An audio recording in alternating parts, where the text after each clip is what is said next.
নতুনকৈ গঠিত হোৱা চেঙা ব্লকৰ আপুনি সভাপতি হিচাপে আগন্তুক আপোনাৰ কাৰ্যকলাপ কি হ'ব? এতিয়া প্ৰথমে মই ক'ব লাগিব মই এক সাধাৰণ পৰিয়ালৰ ল'ৰা।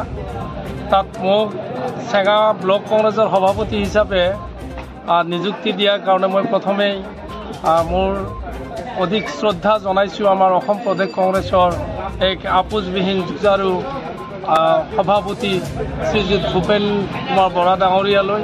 ইয়াৰ পিছতেই মই কৃতজ্ঞতা জনাইছোঁ আমাৰ অতিকে আদৰৰ, অতি মৰমৰ, অতি স্নেহৰ আমাৰ ধুবুৰী লোকসভাৰ সাংসদ ৰকিবুল হুছেইন ডাঙৰীয়ালৈ।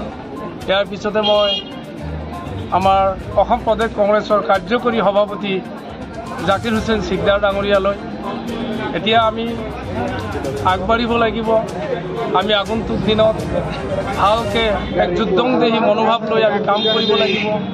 এতিয়া মোক যি গুৰু দায়িত্ব অৰ্পণ কৰিছে, মই ইতিমধ্যেই মই পঞ্চায়তে ঘূৰি আছোঁ। আমাৰ যি 9খন পঞ্চায়ত আছে, এই পঞ্চায়তখিনিত নিশ্চয় আমি আগন্তুক পঞ্চায়ত নিৰ্বাচনত আমি জয়লাভ কৰিম।